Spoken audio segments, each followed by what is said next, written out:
Amis internautes, salam alaikum encore. Nous sommes déjà bienvenue sur Yes Dakar, la première web TV du Sénégal. Nous avons aussi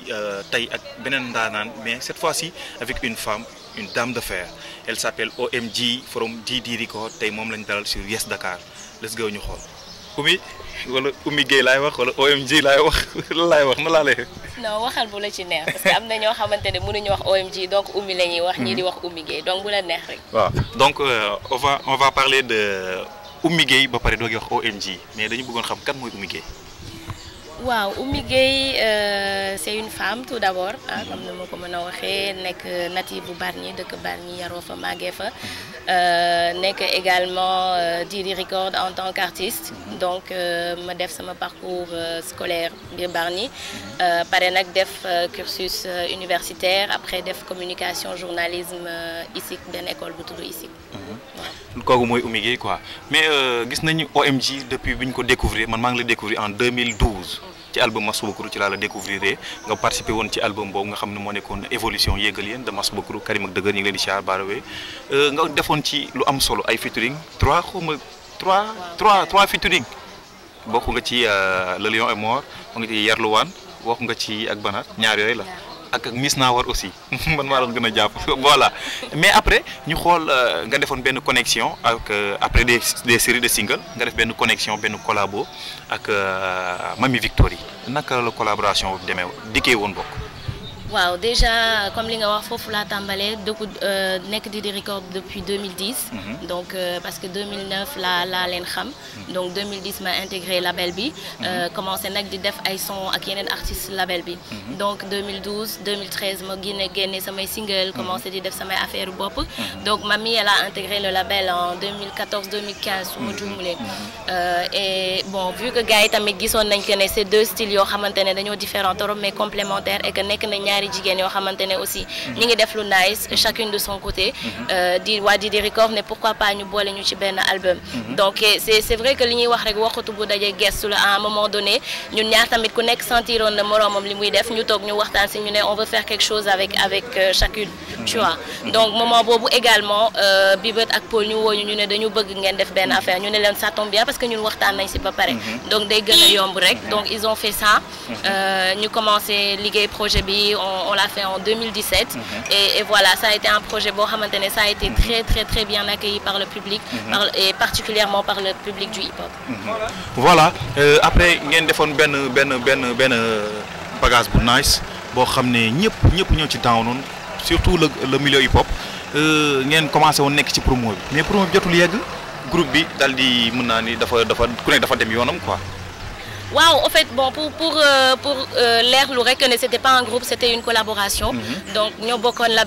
label bi boole ñu ci benn projet mu nekk collaboration bu ñu doon def mais chacune avait sa carrière solo donc et malheureusement bi ñu nekkee ci promo EP bi Mamy Victory dem di liggéey ci beneen label donc loolu moo tax collaboration bi jeex après chacune a repris sa carrière solo yow depuis bi nga jëlee sa carrière solo ñu xool ne succès bi dafay gën di yokku da ngay gën di performante kon du ma ko mën a waxee aussi à chaque fois nga nekk ci génnee benn EP xaw ma maxi FM ñu ne déetawaay nga génneewaat beneen ci kaw mais avant loolu am na ay single yu ci am ci mel ay côté ak yeneen quoi. waaw déjà après faire en collaboration bi génne naa benn EP bu tudd Zik de Femme donc ñu génne ko également en 2017 après nag mu am ay yeneen single yu mel ni Koti ñu dem mairie mu nekk beneen style beneen facette OMG ñu bëggoon wane leneen loo xamante ne OMG mën na ko lu dul rap lu dul hip hop donc ñu génne single bu mel ni Koti single bu mel ni ñu dem mairie qui a été accueilli par le grand public parce que public hip hop ñoo xamoon OMG donc son yooyu noonu permettre à ce que grand public bi ñi nga xamante ils sont hors du hip-hop duñu déglu hip-hop xam kan mooy OMG xam lan lay def xam ban style musique lay def donc ça m'a permis de m'ouvrir d'avoir beaucoup plus de fans je vais dire de personnes qui me suivent et cette année ma génne beneen EP bu tudd Melokaan balaa ñëw ci Melokaan bi dañuy ñëwaat tuuti ci benn affaire boo xam ne jotoon na am sa diggante ak benn artiste féminine tout ça ngeen xool ngeen ñëw rek tàngal game bi loo xam ne mosuñu koon gis au Sénégal ñu ñëw gis ñaari jigéen yuy classante góor yi ñoo doon classante d'abord wala góor bu doon classe jigéen mais ñaari jigéen di classante ñu ne xeexu jigéen du jeex day am matt am gàjj mais bu ñu xoolee ne OMG dafa indi woon li wax ma la matt gàjj mais ay jaasi la indi woon ci classe boobu noonu. non en fait xam nga li ñuy wax rek clash ci hip hop la bokk te am na peut-être benn moment boo xamante ne daf koy jar. Donc c'est quelque chose boo xamante ne dund nañ ko ça fait quand même 2 ans. dund nañ ko ça a été le premier clash féminin bi am biir Sénégal. Et je me dis que clash am na ay côté yu négatif yu bari na mais am na tamit ay côté yu positif parce que ce clash aujourd'hui a permis à beaucoup de gens yi doon lam-laame OMG moom rappeuse est-ce que mën na rap est-ce que xam na dara de comprendre que ne kii mën na rap mën na li muy def tu vois donc tey beaucoup de personnes me suivent également en tant que rappeuse clash bi moo andi loolu tey jii donc le seul côté positif négatif bi nga xamante ne nii gis naa ko ci mooy c'est quelque chose boo xamante ne da lay topp également tout le long de ta carrière te c'est dommage même quand tu passes à autre chose ça a tendance à revenir waaw voilà ça a tendance à revenir et loolu c'est dommage quoi en fait. Voilà léegi mais clash bi dafa kawe woon quoi son yi nga doon génne dafa kawe woon tellement gars yi nee nañ OMG di ko dafa bari ay rappeurs te rappeurs yu sadik ñoo fa nekk ñoom ñoo doon bindal nee nañu. waaw mais xam nga ñoom nee nañ rappeurs yi ñoo doon bindal quoi parce que ton mari manager et producteur moom rappeur la woon. Rappeur la xawma ba léegi sax mais rappeur la woon daal en tout cas yaa Karim Gueye la ba Karim Xurum Xax yaa dëgër gëj yaa ñeneen ñem kamu mi ci label bi yaa crew mi ngi doon fréquenté label boobu noonu nee nañ gars yi nee nañ góor yi ñoo doon bind affaire yi jox la nga wàccee si sa bi quoi. c'est que xam nga góor yi dañu war a xam naa ay góor ñoo ko wax nag loolu moom ay góor ñoo ko wax góor yi parce que tu sais góor ñi dañu am image bu doy waar si jigéen ñi que ne dañuy naan jigéen ñi mënuñu defal dara seen bopp et que loolu également nekkoon na loo xamante ne bëggoon naa ko dindi si hip hop bi donc loolu bokkoon na ci samay défi ci affaire yi nga xamante ne bëggoon naa mu dañ parce que dañuy wax jigéen ñi aayuñu soit dañ leen di bindal wala dañ leen di jox ay flow wala ce genre de choses moi je dis pas que kenn du ma bindal parce que on travaille en équipe parfois j'ai un texte ma ñëw ñu améliorer texte bi ñu defaraat ko ba mu nice parce que pour man partage dafa am solo ci liggéey mais on écrit nos propres textes on a notre propre flow parce que bu fekkee ne yow flow wu jàmbur ngay jël tamit amul solo tu vois tey boo taxawee war a def benn freestyle wala nga taxaw war a def prouver benn affaire si tu n'as pas ton flow wala si c'est quelque chose qui a été inventé derrière du dem tu vois donc toi tu viens avec ton propre flow avec tes propres mots léegi nag adaptation wu texte bi ñu bindaat ko mu nice ñu defal ko mu nice ça on le fait et on l'a toujours fait en groupe. yes noonu la demee léegi balaa ñuy dugg ci melokaan bi xool nu mu melokaanoo dañuy ñëwaat ci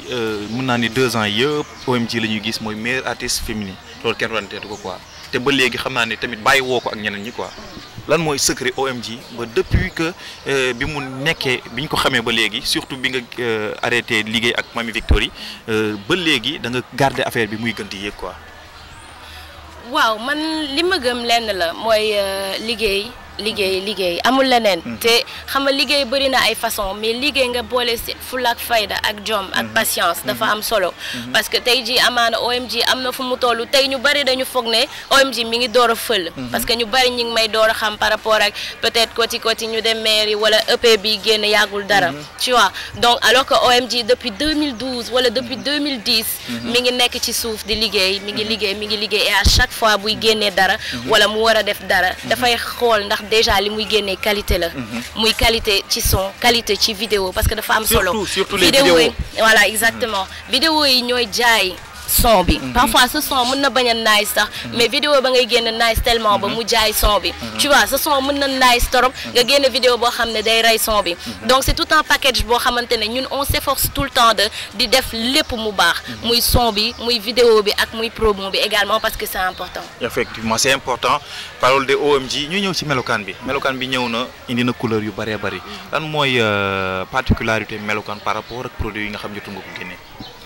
waaw déjà melokaan on voulait faire quelque chose de différent mooy lan tey ñëpp xam nañ ne OMG woykat la mais tamit rappeuse la donc dañu bëggoon génnee ñaari facettes yooyu ci EP bi ba pare ku xam OMG xam ne elle fait différents styles de musique et on a voulu tey ji adapter loolu ci biir EP bi donc personnalité OMG lañ andi ci musique gu OMG tu vois donc moi je suis 2 personnes peut-être je suis 2 facettes je suis benn composition boo xamante ne dafa bari ay couleurs donc loolu couleurs yooyu lañ bëggoon andi ci musique bi et on l'a bien réussi parce que tey bi ba bu jëlee boole hip hop salsa xam nga salsa bi mu dolli si tuuti marimba wala mu def si tuuti mbalax donc c'est mélange de couleurs yooyu noonu moo andi tey EP bi am ay différents sons yoo xamante ne bokkuñu ay sonorités yu différentes la da ngay déglu musique bi naan mais lii ban façon musique la est-ce que du musique bu bees bu ñu créé tu vois est-ce que parce que doone mbalax la doone salsa la doone hip hop la carrément quoi tu vois donc loolu lañ bëggoon te je pense que aussi def nañ ko quoi ci biir melokaan bi man am naa ci ay titres mais yow ban mooy sa son préféré ci biir produit bi. si yaa ngi may laaj lu compliqué de. xam naa ne yëpp la neex parce que bu la neex loolu du génn. mais am nga ci son boo xam ne mooy sa son préféré ci biir. non mais sama son préféré non Bara c'est que instant bi da nga nar a compliquer la chose parce que son yëpp neex nañ ma. parce que léegi yow am na yow son yëpp neex na léegi ban mooy son préféré bii ba ci biir produit. bon je sais pas est-ce que doo leen ko laaj. non peut-être wax na la non bii nag mooy sama son préféré. non déedéet bii ba laaj ko parce que je pense aussi qu'il apprécie yëpp. que apprécier na yëpp. mais que freestyle bi tamit neex na ko torop. neex na ko waaw yow mën nga kon léegi yow mën nga ñu may freestyle bi sous forme d'impro ak yooyu noonu. non freestyle bi damay bàyyi nga may ko gars yi ñu dégg. waaw léegi de wala ñu dem seetaan benn vidéo après ñëwaat quoi léegi projet bi génn na mi ngi doxam. vidéo yi aussi disponible na sur le net depuis OMG mi ngi existé mais mosuñu gis OMG def benn show bu mag a mag comme lu ci mel ay grand théâtre comme lu ci mel ni Sorano ou bien Sadibama ou bien Demba Diop ou bien Amitié parce que tamit nekk na loo xam ne gars yi ñu ngi koy xaar quoi. waaw déjà au fait j'ai eu affaire à un grand show fële Bargny donc def nañ concert bu mag 4 avril bi passé. seen 48 heures yi waaw 48 heures yi à Bargny on a fait un vraiment big concert. léegi pour yi nga xamante ne c'est les salles lu mel ni Sorano wala Grand Théâtre on est en train de préparer ça peut-être pour l'année prochaine. parce que comme li ma la wax rek gis nga carrière étape par étape la. te surtout ñun ci musique bi ñu nekk. musique bi ñu nekk c'est pas évident pour une femme de s'imposer de un. ba pare c'est pas évident que nga am ay followers yu bari. muy góor comme jigéen te bu ma nee followers surtout nga imposer ba pare rester fi. waaw nga imposer rester fii metti na déjà ba pare nga am ñoo xamante ne dañuy ñëw boo leen woowee au fait mu ngi noonu loolu dafa am importance donc loolu ay affaire la yooyu tabax petit à petit léegi soo tabaxee ba gis que ne lii kat taxaw na nga door a engagé wu ci ay scènes yu mel ni Sorano ak Grand Théâtre mais ñu ngi koy waajal bu baax a baax incha allah léegi lan mooy kaddu OMG par rapport ak les femmes yi nga xam ne commencé nañ am fit commencé nañ aussi am place ci li nga xam ne moo di la culture urbaine. waaw déjà je me dis que di si aussi lan ngay wax jeune talent yi nga xam ne jigéen lañu si bëgg a imposer wu. di si kontaan déjà ci jigéen ñi li nga xamante ne nii on les voit de plus en plus ci culture urbaine yi. parce que c'était pas évident.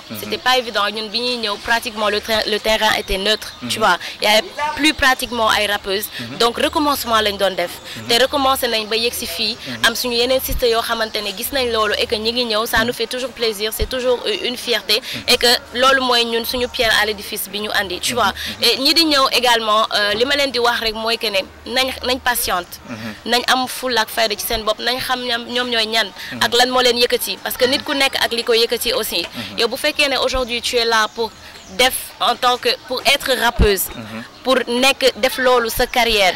dafa am il faut être patient. il faut nga góorgóorlu ba pare il faut nga gëm sa bopp c'est très très très très important. gëm sa bopp bi dafa am solo. nga am fulla ak fayda ci li ngay def et que nga ñeme liggéey bi. parce que ñun jigéen ñi dañuy taxer lu bari dañoo tayal. entre guillemets du ma wax ne sax c'est pas vrai c'est vrai que am nañ côté bu tayal. mais tayal boobu da nga koy jël nga tege ko de côté si tu veux arriver à quelque chose. effectivement merci beaucoup loolu moo nekkoon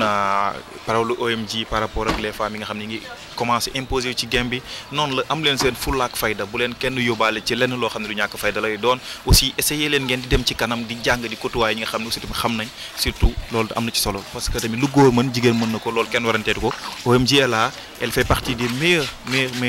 de sa génération macha allah imposé wu na am na place am ci game bi am na góor yoo xam ne sax moo leen dàqarab loolu moom dama koy wax di ko waxaat tout le temps aussi tamit